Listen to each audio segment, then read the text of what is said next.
Muhammed Tahir Toğluqның Uyğurlarda Farzand Tərbiyəsi namlıq kitabının davamı. Mikrofon aldıda Nur Cemal.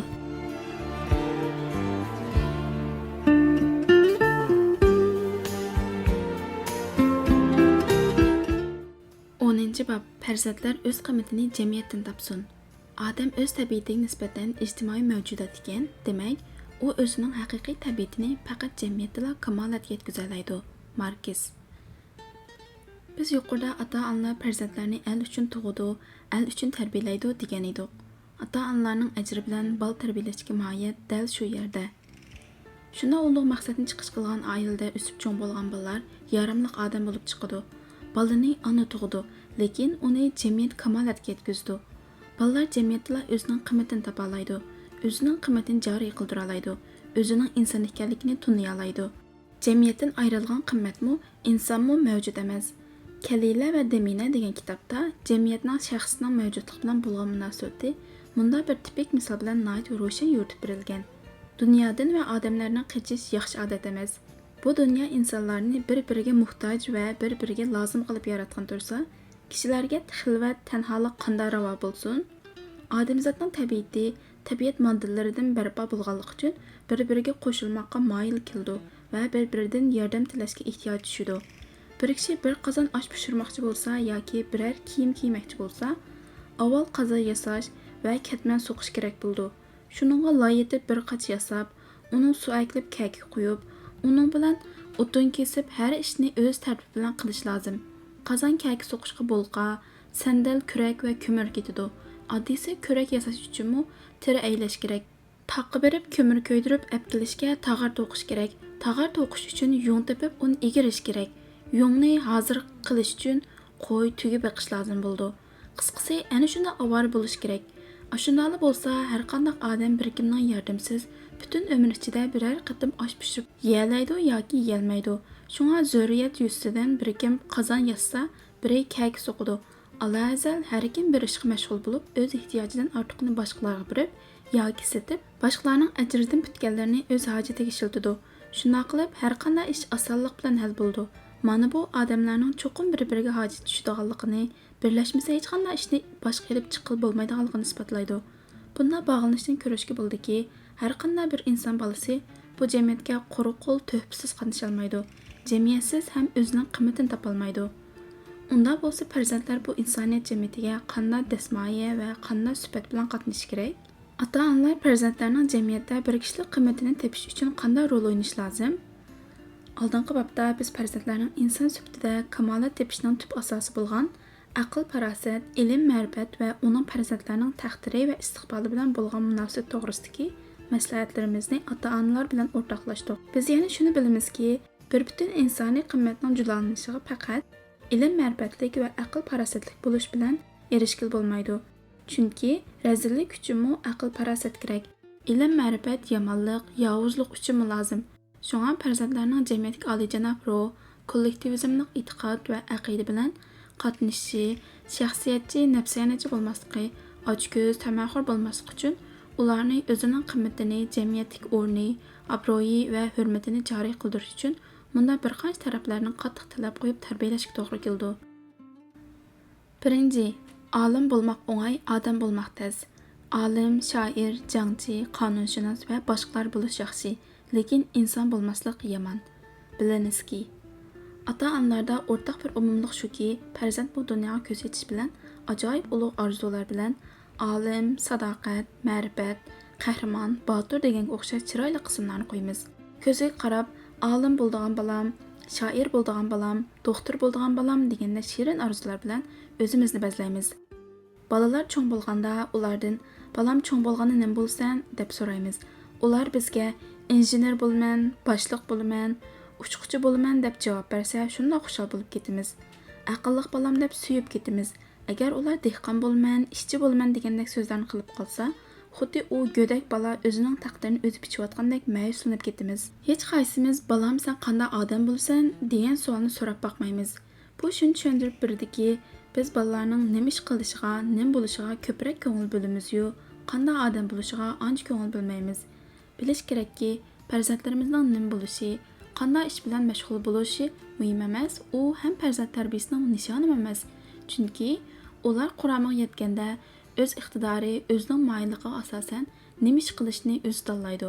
Shunga farzand tarbiyasidagi eng muhim masala farzandlarning qanday odam bo'lishiga ko'ngil bo'lish, ularni haqiqiy ma'nodagi odam bo'lishga yetaklash va haqiqiy odam qilib tarbiyalash bizning eng ko'ngil bo'lishimizga arziydigan muhim mas'uliyat bo'lib qoldi.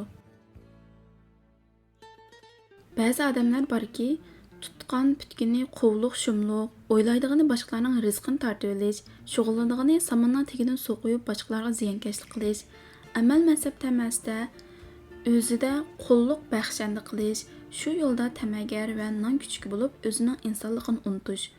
Ular do'st yoranlarga vafosizlik qilib, vositallab o'ltirmay o'z maqsadiga yetish uchun qor niyatlik bilan boshqalarga o'ri ko'lash payida yuriydi. Ular yuqorqidek inson qalbidan chiqqan yomon yo'lni jon beqishning falsafasi qilib yashashga odatlangan. Bizning kuzatishimiz va tadqiq qilishimizga qaraganda, hozir xili ko'p yoshlar amal mansab tamasda va amal mansab xiyolida yuriydi ekan. Ba'zilar yaxshi ishlab najis qozonish orqali biror amalning quyruqini tutishga intilsa, ba'zilar har doim amal mansabni vijdoniga, g'ururiga sotib olish, pulga sotib olish uchun o'zidan yuqori darajadagi boshliqlarning uyiga qatiraydi. Qobiliyat va iqtidorni amalning o'sgan o'smaganligi bilan o'lchaydi. Har qanday bir so'rinda u palon yerga jujang bo'pti, bugun bu idoraga shuji bo'pti deb ularning qanday vosita qo'llanib shu amal sotganlik to'g'risida har xil muloyizalar bo'ldi. Amal mansabni qimmat deb qaraydigan, uni yashash maqsadi va nishon qilib olgan kishilarning quroli shuki, ular o'zidan yuqori darajalik boshliqlarning oldida kichikdek o'milab, o'zini sadoqatman, vafodor, iqtidorli qilib ko'rsatdi. Sabdoshlarini qag'ab, quruq tuhmatlarni chaplab, fitna ig'vo tarqitib, tabriqchilik qilib o'zini ko'rsatdi. Agar maqsad talabi hal bo'lmay qolgudek bo'lsa, darhol nishonni burab rahbariy kadrlarning orqasidan o'sak gaplarni tarqitdi. Ularni qaralaydi va siyosiy jihatdan ziyonkashlik qilib intiqom olmoq bo'ldi. Bunda qulluq buyunturuqi ba'zi farzandlarga qanday bo'lib silinib qoldi. Turmush tajribasi shuni to'liq isbotlab turibdiki, farzandlar bu xil insonlikqa yot bo'lgan yomon xususiyatni biri jamiyatdan singdirib olgan. Eng muhimi, farzandlarimiz haqiqiy insoniy qimmat haqidagi ta'lim tarbiyadan mahrum bo'lgan. Hatto ba'zi ota-onalar maqsadli va maqsadsiz holda bolalarga yuqoridagi chakana qimmat engini singdirib qo'ygan. Ba'zi ota-onalarning go'dak bolalarni o'qishga, o'rganishga undashning bir vosita sifatida munda mazmunda ilhomlantirayotganligini anglab qolamiz. Balam, yaxshi o'qisan, kadr bo'lsan, boshliq bo'lsan, qo'lingdan pul o'ksmaydi, boshliq bo'lsang mashinang bo'ldi, biz bolamiz boshliq deb kishilarning oldida faxrlanalaymiz deganga o'xshash. Biz hatto ba'zi o'qituvchilarning bolalarni dars qiziqtirishning vositasi sifatida savoqdoshlar, yaxshi o'qigan bolalarning istiqboli parlaq bo'ldi, yuqori darajadagi o'rinlarda xizmat qila olasizlar, yaxshi o'qimagan bolalar bir umr jafo mushaqqatdan qutulolmay qaramga qilisizlar, muhtojlik bilan turmush kechirsizlar degandek tushkun chakın ideyini bolalarga singdirayotganligi to'g'risidagi inkoslarni angladik. Hatto ba'zi ota-onalar maktabga kelib o'qituvchidan bolasini sinf boshlig'i bo'lmasa sinf hayiti qilib qo'yishni o'tinib, ularning uyiga dasturxon ko'tarib berishdan nomus qilmagan. Mana bundan nachar ta'sir va chakın ta'lim tarbiya ba'zi iqtidorsiz bolalarning chiqish yo'lini shu amal mansab sho'tisiga yamshishdan izlaydigan, nachar illatning va nachar xarakterning bosh ko'tarib qilishning yoshirin ofati bo'lib qolgan. Bizning bularni askarib o'tishimizga maqsad shuki, bolalarga kichkidan tartib sog'lom ideya, ilg'or, pok niyat, to'g'ri dunyoqarash singdirilib tarbiyalanmaganda, oqnanchi, harom tamoq, qorniyat odam bo'lib chiqadi. Tarixdagi shuncha ko'p ulug' odamlar nima uchun shuncha buyuk, pok qalb ega bo'la oldi? Nima uchun giganit odamdek qaddini ruslab, insoniyatning ulug'vor kurash tarixida, parlaq madaniyat tarixida mangulik qimmatga ega bo'lib qoldi? Chunki ular kichkidan tartibla insoniy qimmat haqidagi ta'lim tarbiyasining xosiyatli ta'sirini qabul qilgan. Ularning go'dak qalb daftariga ota-onalar orqali noyat go'zal va pok bo'lgan ma'naviy naqsh chekilgan. Tarixda millionlagan odam bu zaminda yashab o'tdi.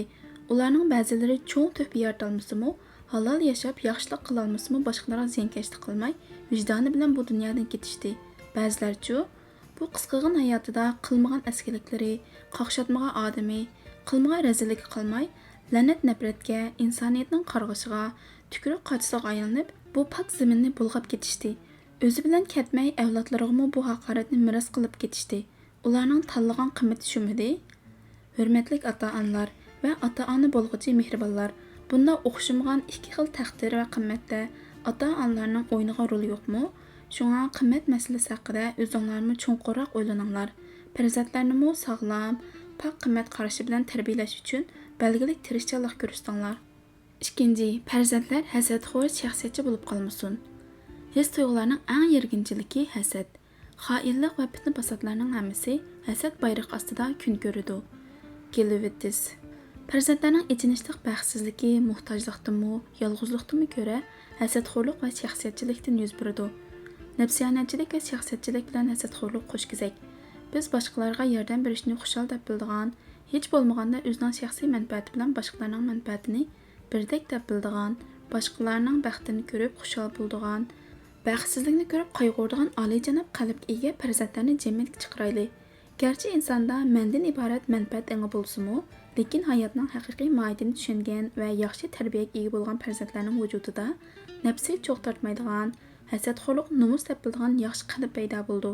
Biroq bu jihatdagi ta'lim-tarbiya talabi bak nozik va inchik bo'lg'achqa, ota-onalar damalliqi farzandlari shakllanayotgan hasadxo'rlik kasalini ittik bayqay olmaydi. Bunda ishlarning oshkorlanish bosqichi dal bolalarning manfaatli munosabatdagi xalqliq paytlarda ro'shan ko'riladi. Hech qanday bola o'zining hasadxo'rligini o'zi his qilmaydi. Ular hatto qalbida paydo bo'lgan hasad tuyg'usini vijdon g'urur, haqqoniy tuyg'usi deb tushunib oldi. Masalan, farzandlarga bu xil psixik ojizlik shuki, yaxshi bolalarning natijasiga nisbatan ularning o'zidan oldida turadiganligini ko'rolmay, ularni e'tirof qilishga jur'at qila olmay, ularga mansitmaslik nazar bilan qaraydi. Ularning natijasi tirishchanlikning natijasi deb qaramay, ichida qoyil bo'lmaydi. Chunki hasad degan manfaat munosabatidan ko'rolmaslikdan tug'ilgan azobli tuyg'u.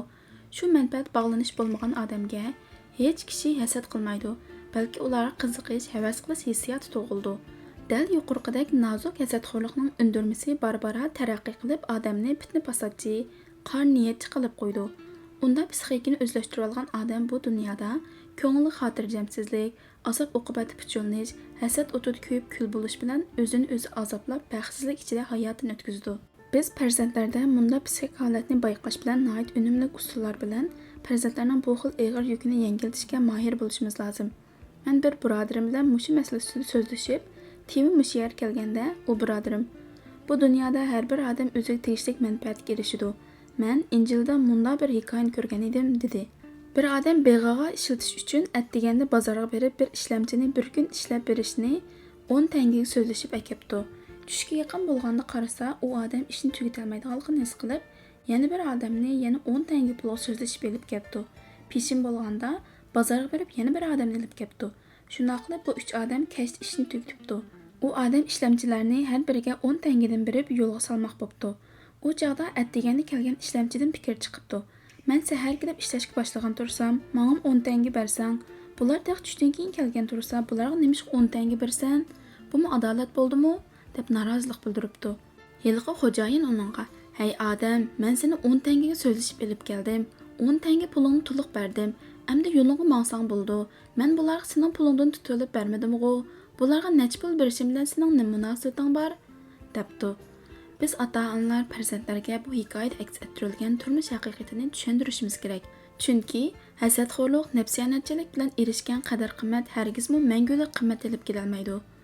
U oxirgi hisobda kishilik jamiyatda kishilarning la'nat nafratiga aylanib, hamma odam uningdan qochadigan, qo'rqinchli maxluqotga aylanib qoldi.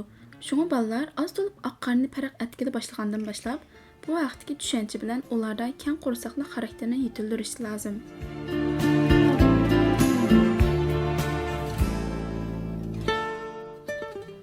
Uyg'urlarda farzand tarbiyasi nomli kitobning 10-bobining oldingi yarim mazmuni o'qib tugatildi. Davomli huzurlarda bo'ldi.